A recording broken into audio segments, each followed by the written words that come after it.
Now that the councillors, mayors and deputy mayors have been sworn in, it is time for the councillors to get to work for the people who elected them.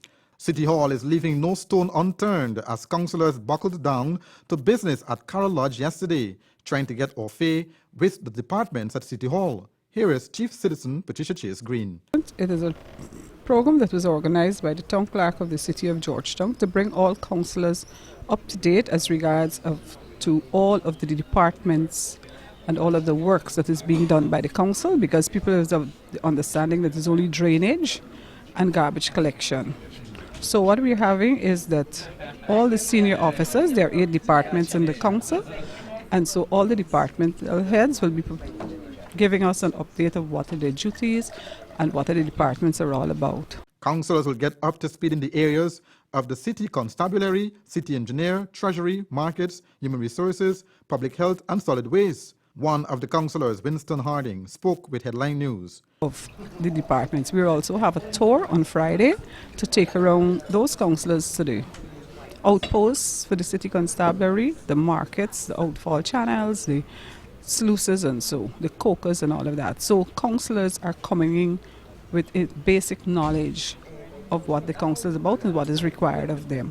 This has never happened before. This is the first orientation program that councillors are ever having. Because when we came in 1994, we did not have an orientation program. So I'm very happy that this is happening today.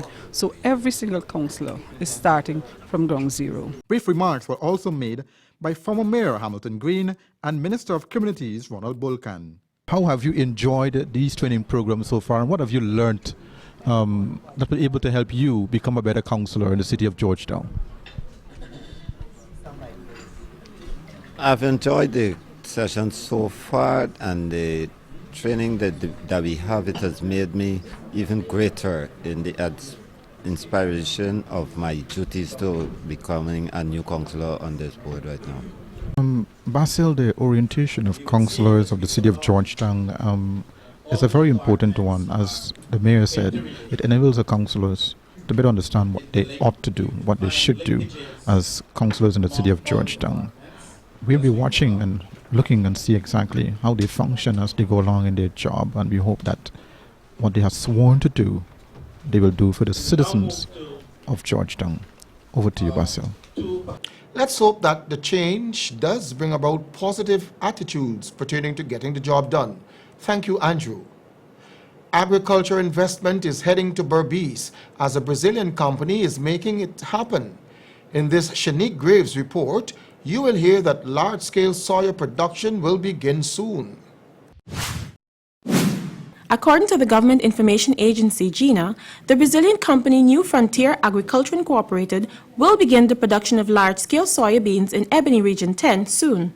Dr. Udo Umnat, Chief Executive Officer, National Agricultural Research Institute, said the investment is a great one. The investment that we have been talking about and we have been working on is coming to fruition. The investors are going there within a week's time. They have been in contact with us to begin operations, and hopefully we can have, for the first time, a large scale, not small scale. At least I know that in the savannas generally, maybe 50 acres were cultivated before, but progressively we hope that they will be doing at least 200 acres commercially this year.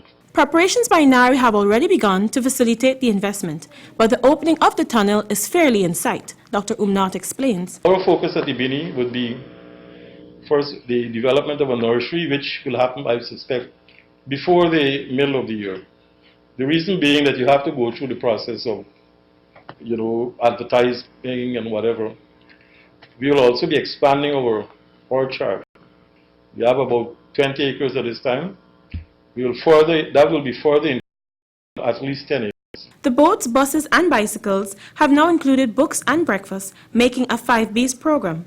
This year, 30 million Guyana dollars have been allocated for the distribution of footwear for hinterland schools.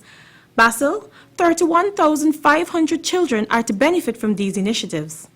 We welcome the Brazilians on board in our